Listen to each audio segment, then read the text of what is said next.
ಮೊದಲು ಒಂದು ಟೆಕ್ನಾಲಜಿ ಏನಂದ್ರೆ ಮ್ಯಾನ್ಯುವಲ್ ಲೈಪೋಸೆಕ್ಷನ್ ಅಂತ ಇತ್ತು. ಆ ಪೇನ್ ತುಂಬ ಕಡಿಮೆ ಇರುತ್ತೆ, ಮತ್ತು ಸ್ಕಿನ್ ಒಂದು ಎಲಾಸ್ಟಿಸಿಟಿ ಇಂಪ್ರೂವ್ ಮಾಡುತ್ತೆ, ಪ್ರಾಪರ್ ಶ್ರಿಂಕೇಜ್ ಇರುತ್ತೆ. The person is healthy. ಅಂದರೆ 70s ಇರ್ತಾರೆ, ಅವರಿಗೆ ತುಂಬ ಬೊಜ್ಜು ಇರುತ್ತೆ, ತುಂಬ ವೇಟ್, ಅದರಿಂದ ಅವರಿಗೆ ನೀ ಸರ್ಜರಿ ಮಾಡಿಸ್ಕೊಳಕ್ ಆಗ್ತಾರಲ್ಲ, ನೀ ರಿಪ್ಲೇಸ್ಮೆಂಟ್ ಸರ್ಜರಿ ಬೇಕಾಗಿರುತ್ತೆ.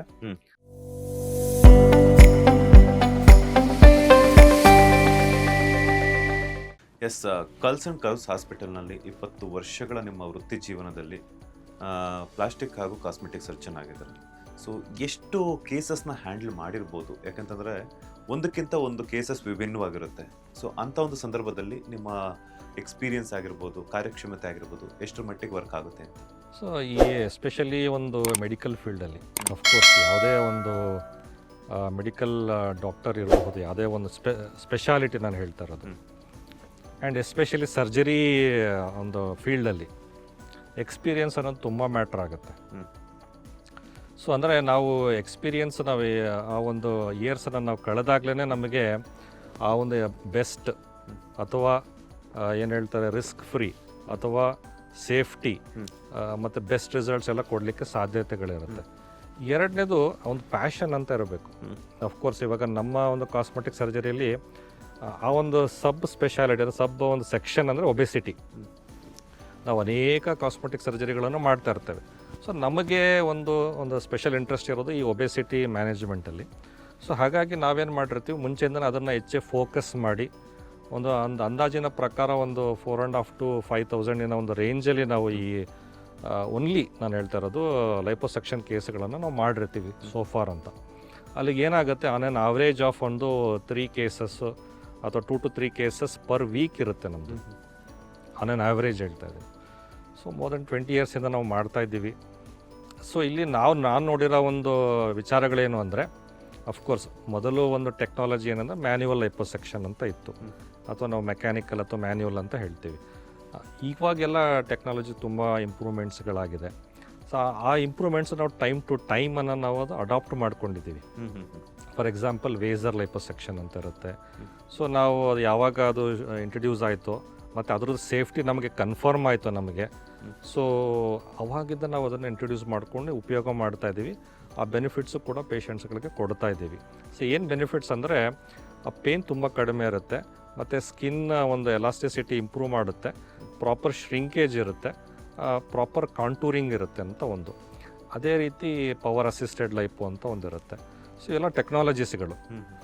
ಸೊ ಇವುಗಳೆಲ್ಲ ನಾವು ಅಡಾಪ್ಟ್ ಮಾಡ್ಕೊಂಡಿರ್ತೀವಿ. ಒಂದು most important the surgeons hands ಅಂತ ನಾವು ಹೇಳ್ತೀವಿ. ಎಕ್ಸ್ಪೀರಿಯನ್ಸ್ ಅನ್ನೋದು ಅದಕ್ಕೆ ನಾವು ಹೇಳೋದು. ಸೊ ಅಲ್ಲಿ ಏನಾಗುತ್ತೆ, ಆ ಟೆಕ್ನಿಕಲ್ ಇಂಪ್ರೂವ್ಮೆಂಟ್ಸ್ ಇರುತ್ತಲ್ಲ, ಅದು ಮೋಸ್ಟ್ ಕಾಂಟ್ರಿಬ್ಯೂಷನ್ ಇರುತ್ತೆ ಅದರದ್ದು. ಸೊ ಆ ಡಿಫರೆನ್ಸು ಕೂಡ ನಾವು ಪ್ರತಿಯೊಂದು ಪೇಷಂಟ್ಗೂ ನಾವು ಇಂಟ್ರೋಸ್ಪೆಕ್ಷನ್ ಮಾಡ್ಕೊಳ್ತಾ ಇರ್ತೀವಿ ಆ ಟೈಮ್ ಟು ಟೈಮ್. ಅಫ್ಕೋರ್ಸ್ ಇದನ್ನು ಹೇಗೆ ಇಂಪ್ರೂವ್ ಮಾಡ್ಬೋದು, ಹೇಗೆ ಇನ್ನೂ ಬೆಸ್ಟ್ ಮಾಡ್ಬೋದು, ಸೊ ಈ ಥರದ ವಿಚಾರಗಳು. ಸೊ ಇದನ್ನೆಲ್ಲ ನಾವು ಅಡಾಪ್ಟ್ ಮಾಡ್ಕೊಂಡು ಬಂದಿರೋದ್ರಿಂದ ನಾನು ಆಲ್ರೆಡಿ ಹೇಳಿರೋ ಪ್ರಕಾರ ಒಂದು 3 ಪ್ರಿನ್ಸಿಪಲ್ಸ್ ಇರುತ್ತೆ: safety, results, that permanent results, ಮತ್ತು ಲಾಂಗಿಟಿವಿಟಿ. ಸೊ ಈ ಥರ ಒಂದನ್ನು ನಾವು ಏಮ್ ಇಟ್ಕೊಂಡು, ಮತ್ತು ಮುಖ್ಯವಾಗಿ ಪ್ರಾಪರ್ ಗೈಡೆನ್ಸ್. ಯಾರೇ ಒಂದು ಒಬೆಸಿಟಿ ಅಂತ ಬಂದರೆ ನಾವೇನು ಹೇಳ್ತೀವಿ ಅಂದರೆ, ಓವರ್ ದ ಫೋನ್ ಕೇಳ್ತಾ ಇರ್ತಾರೆ, ನನಗೆ ಲೈಪೋಸೆಕ್ಷನ್ ಮಾಡಿಸ್ಬೇಕು, ಎಷ್ಟಾಗುತ್ತೆ ಖರ್ಚು ಅಂತ. ಅದು ನಾವು ಹೇಳೋದು ಅಫ್ಕೋರ್ಸ್ ಖರ್ಚಿನ ವಿಚಾರ ಒಂದು ಪಾರ್ಟ್ ಇದ್ದೇ ಇರುತ್ತೆ, ಎಲ್ಲರಿಗೂ ಕ್ಯೂರಿಯಾಸಿಟಿ ಇರುತ್ತೆ, ಎಲ್ಲ ಅದು ಓಕೆನೆ. ಬಟ್ ನಾವು ಹೇಳೋದೇನು ಅಂದರೆ, ಕನ್ಸಲ್ಟೇಷನ್ಗೆ ಬನ್ನಿ, ಇದರ ನಿಮ್ಮ ಪ್ರಾಬ್ಲಮ್ ಬಗ್ಗೆ ಹೆಚ್ಚಿನ ಒಂದು ಮಾಹಿತಿ ತೊಗೊಳ್ಳಿ. ಸೊ ಡೀಟೇಲ್ ನೀವು ಅದನ್ನು ಸರಿಯಾಗಿ ಅರ್ಥ ಮಾಡ್ಕೊಳ್ಳಿ, ಮತ್ತು ಅದರದ ಈ ಸೊಲ್ಯೂಷನ್ ಪಾರ್ಟ್ ಏನು ಲೈಪೋಸೆಕ್ಷನ್ ಅದ್ರ ಡೀಟೇಲ್ಸ್ನ ನೀವು ಕೂಡ ಅರ್ಥ ಮಾಡ್ಕೊಳ್ಳಿ. ಸೊ ಅದಾದಮೇಲೆ ಕಾಸ್ಟು ಕೂಡ ನಿಮಗೆ ಅವರ ಒಂದು ಏನು ಪ್ರಕಾರವಾಗಿ ಏನಿರುತ್ತೋ ಅದನ್ನು ಕೊಡಲಾಗುತ್ತೆ. ಸೊ ಓವರಾಲ್ ನಮಗೆ ಇಂಪಾರ್ಟೆನ್ಸ್ ಇರೋದು ಜಸ್ಟ್ ಒಂದು ಪ್ರೊಸೀಜರ್ ಮಾಡ್ತೀವಿ ಅಂತಲ್ಲ, ಆ ಪ್ರಾಪರ್ ಗೈಡೆನ್ಸ್ ಇರಬೇಕು, ಅವ್ರಿಗೆ ಪ್ರಾಪರ್ ಅವೇರ್ನೆಸ್ ಇರಬೇಕು, ಮತ್ತು ಕೂಡ ಅವರು ಒಂದು ಈ ಪೋಸ್ಟ್ ಆಫ್ ಇವೆಲ್ಲ ಕೇರ್ ತೊಗೊಳ್ತೀವಿ ಅನ್ನೋ ಒಂದು ಇವೆಲ್ಲ ಮುಂಚೆನೇ ಅವ್ರಿಗೆ ಅರ್ಥ ಆಗಿರಬೇಕು. ಸೊ ಅಲ್ಲಿ ಏನಾದರೆ ಎಜುಕೇಟ್ ಮಾಡ್ತೀವಿ ನಾವು. ಮೋಸ್ಟ್ ಇಂಪಾರ್ಟೆಂಟ್ ಎಜುಕೇಷನ್ ಪ್ಲಸ್ ಅದು ಪ್ರಾಪರ್ ಎಕ್ಸಿಕ್ಯೂಷನ್ ಅಂತ ಹೇಳ್ತೀವಿ. ಈ ಎಲ್ಲ ವಿಚಾರಗಳು ನಮ್ಮ ಟೀಮ್, ಅಂದರೆ ನಮ್ಮದು ಟೀಮ್ ಅಂತಲೇ ಹೇಳ್ಬೋದು, ಯಾಕಂದರೆ ಒಬ್ಬರಿಂದ ಆಗುವಂಥ ಕೆಲಸ ಅಲ್ವೇ ಅಲ್ಲ ಅದು. ನಮ್ಮಲ್ಲೂ ಕೂಡ ಒಳ್ಳೆಯ ಸ್ಟಾಫ್ ನರ್ಸು ಟ್ರೈನ್ಡ್ ಇರ್ತಾರೆ, ಅನಸ್ತೇಷಿಯಾ ಟೀಮ್ ಇರುತ್ತೆ. ಸೊ ಇನ್ನಿತರ ಕೌನ್ಸಿಲರ್ಸ್ ಅಥವಾ ಇನ್ನೂ ನಮ್ಮ ಇನ್ಫಾರ್ಮೇಷನ್ ಕೊಡೋದು ಎಲ್ಲರೂ ಇರೋದ್ರಿಂದ ಈ ಒಂದು ಲೈಪೋಸೆಕ್ಷನ್ ಅನ್ನೋ ಒಂದು ರಿಸಲ್ಟ್ಸನ್ನು ಒಂದು ಬೆಸ್ಟ್ ಲೆವೆಲ್ಗೆ ನಾವು ಮಾಡ್ತಾ ಇರ್ತೀವಿ ಅಂತ ಹೇಳ್ಬೋದು ನಾವು. ಓಕೆ, ಈಗ ಟೀಮ್ ಬಗ್ಗೆ ಮಾತಾಡ್ತಿದ್ರಿ. ಲೈಫೋಸೆಕ್ಷನ್ ಮಾಡಬೇಕು ಅಂತಂದರೆ ಎಕ್ಸ್ಪೀರಿಯನ್ಸ್ಡ್ ಸ್ಟಾಫ್ ನರ್ಸ್ ಎಲ್ಲರೂ ಕೂಡ ಇರಬೇಕು ಆಗುತ್ತೆ, ಸರ್ಜನಿಂದ ಹಿಡಿದ್ಬಿಟ್ಟು. ಸೊ ಎಷ್ಟು ಜನ ಬೇಕಾಗುತ್ತೆ ಆ್ಯಂಡ್ ಹಾಗೆಯೇ ಸೊ ಎಷ್ಟು ಟೈಮ್ ತಗೊಳುತ್ತೆ ಈ ಒಂದು ಲೈಫೋಸೆಕ್ಷನ್ ಮಾಡೋದಕ್ಕೆ, ಆ್ಯಂಡ್ ಇದಕ್ಕೆ ಏಜ್ ಲಿಮಿಟ್ ಏನಾದರೂ ಇದೆಯಾ? ಯಾಕಂದರೆ ಚಿಕ್ಕ ಮಕ್ಕಳಿಗೆ ಮಾಡಬಹುದಾ ಅಥವಾ ಇಲ್ವಾ? ಯಾಕಂದರೆ ವಯಸ್ಸಾದ ಮೇಲೆ ಇಮ್ಯುನಿಟಿ ಪವರ್ ಅನ್ನೋದು ಡೇ ಬೈ ಡೇ ಕಡಿಮೆ ಆಗ್ತಾ ಇರುತ್ತೆ, ಅಂಥವ್ರಿಗೂ ಮಾಡಬಹುದಾ ಅಂತ. ಇದು ಏಜ್ ಅಂತ ಬಂದಾಗ ನಾನು ಏನು ಹೇಳ್ಬೋದು ಅಂದರೆ ಆಲ್ಮೋಸ್ಟ್ ಆಲ್ ಸ್ಟಾರ್ಟಿಂಗ್ ಫ್ರಮ್ ನಾವು ಈ 13 ಅಥವಾ 14 ಅಂತ ಹೇಳ್ಬೋದು. ಸಮ್ಟೈಮ್ಸ್ ನಾವು 12 ಏಜ್ ಗ್ರೂಪ್ಗೂ ನಾವು ಕೂಡ ಮಾಡಿರ್ತೀವಿ. ಅಲ್ಲಿಂದ as long as the person is healthy, ಅಂದರೆ 70s ಇರ್ತಾರೆ, ಅವರಿಗೆ ತುಂಬ ಬೊಜ್ಜು ಇರುತ್ತೆ, ತುಂಬ ವೇಟ್, ಅದರಿಂದ ಅವರಿಗೆ ನೀ ಸರ್ಜರಿ ಆಗ್ತಾರಲ್ಲ, ನೀ ರಿಪ್ಲೇಸ್ಮೆಂಟ್ ಸರ್ಜರಿ ಬೇಕಾಗಿರುತ್ತೆ. ಆದರೆ ಡಾಕ್ಟರು ನಿಮ್ಮ ವೆಯ್ಟಿಗೆ ನಾವು ಈ ಥರ ಸರ್ಜರಿ ಫೇಲ್ಯೂರ್ ಆಗುತ್ತೆ ಅಥವಾ ಲಿಮಿಟೆಡ್ ಅಡ್ವಾಂಟೇಜ್ ಇರುತ್ತೆ, ನಿಮಗೆ ಲಾಂಗಿಟಿವಿಟಿ ಇರಲ್ಲ ಅಂತ ಕೆಲವು ಹೇಳ್ತಾರೆ. ಸೊ ಅಂಥ ಟೈಮಲ್ಲೂ ಕೂಡ ಈ ಪ್ರೊಸೀಜರ್ಗಳನ್ನು ನಾವು ನಾವು ಮಾಡ್ತಾ ಇರ್ತೀವಿ.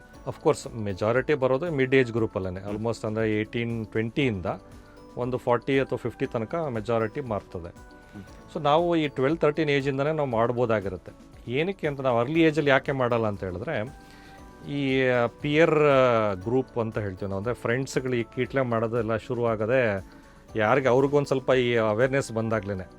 ಚಿಕ್ಕವರಿದ್ದಾಗ ಎಲ್ಲರೂ ಫ್ರೆಂಡ್ಸೇ, ಅವ್ರು ಏನೇ ಇರಲಿ, ಯಾವ ಕಲರ್ ಇರಲಿ, ಒಬೆಸಿಟಿ ಇರಲಿ, ಏನು ಮ್ಯಾಟ್ರ್ ಆಗಲ್ಲ ಅವ್ರಿಗೆ. ಬಟ್ ಏನಾಗುತ್ತೆ, ಒಂದು ಏಜ್, ಒಂದು ಈ ಹೈಸ್ಕೂಲ್ ಏಜ್ಗೆ ಬಂದಾಗ 12-13 ಅಥವಾ ಒಂದು ಮಿಡ್ಲ್ ಇದು ಬಂದಾಗ, ಸೊ ಅಲ್ಲಿ ಕೆಲವರಿಗೆ ಈ ಥರ ಪ್ರಾಕ್ಟಿಕಲಾಗಿ ಒಂದು ಪ್ರಾಬ್ಲಮ್ಸ್ನ ಫೇಸ್ ಮಾಡ್ತಾರೆ. ಸೊ ಆ ವಿಚಾರವಾಗಿ ಆ ಪೇರೆಂಟ್ಸ್ ಅವಾಗ ನಮ್ಗೆ ಅಪ್ರೋಚ್ ಮಾಡ್ತಾರೆ, ಈ ರೀತಿ ಒಬೆಸಿಟಿ ಇದೆ, ಏನು ಮಾಡ್ಬೋದು, ಇವಾಗ ಮಾಡ್ಬೋದಾ, ಇವನಿಗೆ ಸ್ವಲ್ಪ ಸ್ಕೂಲ್ಗೆ ಹೋಗ್ಲಿಕ್ಕೆ ಮುಜುಗರ ಆಗ್ತದೆ, ಎಲ್ಲರೂ ಅವರಿಗೆ ಕೀಟ್ಲೆ ಮಾಡ್ತಾರೆ, ಅಥವಾ ಅವನಿಗೆ ಒಂದು ಸರಿ ಅನ್ನಿಸ್ತಾ ಇಲ್ಲ, ಬಟ್ಟೆಗಳು ಅವನಿಗೆ ಫಿಟ್ ಆಗ್ತಾ ಇಲ್ಲ, ಅವನಿಗೆ ಅಷ್ಟು ಖುಷಿಯಾಗಿಲ್ಲ. ಸೊ ಮಾಡ್ಬೋದು ಡೆಫಿನೆಟ್ಲಿ. ಸೊ ಆ ಒಂದು ಏಜ್ ಗ್ರೂಪಲ್ಲಿ ನಾವು ಯಾವಾಗ ಅದು ಬರ್ತಾರೋ ಆ ಒಂದು ಏಜ್ ಗ್ರೂಪಲ್ಲಿ ಮಾಡ್ಬೋದು. ಈ ಹೈ ಡೆಫಿನಿಷನ್ ಲೈಫೋಸೆಕ್ಷನ್ ಅಂತಂದರೆ ಏನು?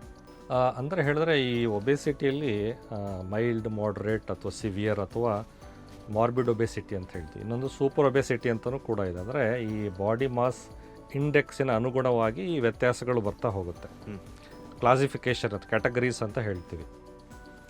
ಸೊ ಇಲ್ಲಿ ನಾವು ಮೈಲ್ಡ್ ಇದ್ದಾಗ ಅಥವಾ ಸ್ವಲ್ಪ ಮಾಡ್ರೇಟ್ ಇದ್ದಾಗ ಅವರು ಜಿಮ್ ಮಾಡ್ತಾ ಇರ್ತಾರೆ, ಅವ್ರು ಹೇಳ್ತಾರೆ, ನನಗೆ ಇಲ್ಲೊಂದು ಸ್ವಲ್ಪ ಫ್ಯಾಟ್, ಟಮ್ಮಿ ಫ್ಯಾಟ್ ಹೋಗ್ತಾನೆ ಇಲ್ಲ ನಮಗೆ, ನಾನು ಸ್ವಲ್ಪ ಈ ಥರ ಚಿಸಲ್ಡ್ ಅಥವಾ ಒಂದು 6 ಪ್ಯಾಕ್ಸ್ ಥರ ನನಗೆ ಕಾಣಿಸ್ಬೇಕು ಅಂತ ನನಗೆ ಇಂಟ್ರೆಸ್ಟ್ ಇದೆ, ಬಟ್ ಅದು ಓಕೆ, ಬಟ್ ಈ ಥರ ನನಗೆ ಆಗ್ತಾಯಿಲ್ಲ, ಅಚೀವ್ ಮಾಡೋಕ್ಕಾಗ್ತಾಯಿಲ್ಲ. ಸೊ ಅಂಥ ಟೈಮಲ್ಲಿ ಅವ್ರು ಬಂದಾಗ ನಾವು ಈ ಹೈ ಡೆಫಿನಿಷನ್ ಲೈಫು ಅಂತ ಮಾಡ್ತೀವಿ. ಅಂದರೆ ಆಲ್ಮೋಸ್ಟ್ ಅಲ್ಲಿ ಒಂದು 90 to 95 ತನಕ ವಿತ್ ಆಲ್ಮೋಸ್ಟ್ ಒಂದು ಬೆಸ್ಟ್ ಟೆಕ್ನಾಲಜಿನ ಯೂಸ್ ಮಾಡಿಕೊಂಡು ಆ ಒಂದು ಪ್ರಾಪರ್ ಕ್ಲಿಯರೆನ್ಸ್ ಮಾಡ್ತೇವೆ. ಸೊ ಅವಾಗ ಅವರು ಎಕ್ಸಸೈಸ್ ಮುಂದೆ ಮಾಡಿದಾಗ ಏನಾಗುತ್ತೆ, ಅವಾಗ ಮಸಲ್ ಈಸ್ ಎಕ್ಸ್ಪೋಸ್ಡ್ ಅಥವಾ ಅನ್ಕವರ್ಡ್ ಅಂತ ಹೇಳ್ತೀವಿ ನಾವು, ಮಸ್ಕ್ಯುಲರ್ ಆಗಿ ಅದು ಕಾಣಲಿಕ್ಕೆ ಅನುಕೂಲ ಆಗುತ್ತದು. ಸೊ ಆ ರೀತಿ ಅವರಿಗೆ ನಾವು ಹೈ ಡೆಫಿನೇಷನ್ ಲೈಫು ಅಂತೀವಿ. ಕೆಲವರಿಗೆ 6 ಪ್ಯಾಕ್ಸ್ ನಾನು ಏನು ಎಕ್ಸಸೈಸೇ ಮಾಡಲ್ಲ, ಅದು ನಂಗೆ 6 ಪ್ಯಾಕ್ಸ್ ಬೇಕು ಅಂತ ಕೆಲವರು ಬರ್ತಾರೆ. ಸೊ ಅಂಥವ್ರಿಗೆ ನಾವು ಏನು ಮಾಡ್ಬೋದು ಅಂದರೆ, ಸೊ ನಾವು ಲೈಪೋಸೆಕ್ಷನ್, ಸೆಲೆಕ್ಟಿವ್ ಲೈಪೋಸೆಕ್ಷನ್ ಅಂತೀವಿ. ಅಂದರೆ ಈ ಸೈಡ್ ಭಾಗದಲ್ಲಿ, ಸೊ ಅಥವಾ ಅದೆಲ್ಲ ನಾವು ಕೆಳ ಭಾಗದಲ್ಲಿ ಎಲ್ಲ ಚೆನ್ನಾಗಿ ನಾವು ಲೈಪೋಸೆಕ್ಷನ್ ಮಾಡಿ, ಈ ಮಧ್ಯ ಭಾಗದಲ್ಲಿ 6 ಪ್ಯಾಕ್ಸ್ ಜಾಗದಲ್ಲಿ ಆ ಒಂದು ಸ್ವಲ್ಪ ಈ ಥರ ಬಲ್ಜಸ್ ಬರಬೇಕು ಅಂತ ಹೇಳಿ ನಾವು ಫ್ಯಾಟ್ ಇಂಜೆಕ್ಷನ್ ಅಂತಲೇ ಮಾಡ್ತೀವಿ. ನಾವೇನು ಫ್ಯಾಟ್ ತೆಗೆದಿರ್ತೀವಿ ಅದನ್ನೇ ನಾವು ಫ್ಯಾಟ್ ಇಂಜೆಕ್ಷನ್ ಅಂತ ಮಾಡ್ತೀವಿ. ಆ ಮಸಲ್ಗೆ ಇರ್ಬೋದು, ಆ ಜಾಗದಲ್ಲಿ ಇರ್ಬೋದು, ಅವಾಗ ಸ್ವಲ್ಪ ಈ ಬಲ್ಜಸ್ ಕಾಣಿಸ್ತದೆ, 6 ಪ್ಯಾಕ್ಸ್ ಅಪಿಯರೆನ್ಸ್ ಕಾಣಿಸುತ್ತೆ. ಸೊ ಆ ರೀತಿಗೂ ಕೂಡ ನಾವು ಹೈ ಡೆಫಿನಿಷನ್ ಅಥವಾ 6 ಪ್ಯಾಕ್ ಸರ್ಜರೀಸ್ ಅಂತಲೂ ಕೂಡ ಹೇಳ್ತೀವಿ. ನಾವು ಎಕ್ಸಸೈಸ್ ಮಾಡಲ್ಲ, ಬಟ್ ಅವ್ರಿಗೆ ನಾವು ಅಡ್ವೈಸ್ ಏನು ಹೇಳೋದಂದರೆ, ಮೇಂಟೈನ್ ಮಾಡಿ ಅಂತ.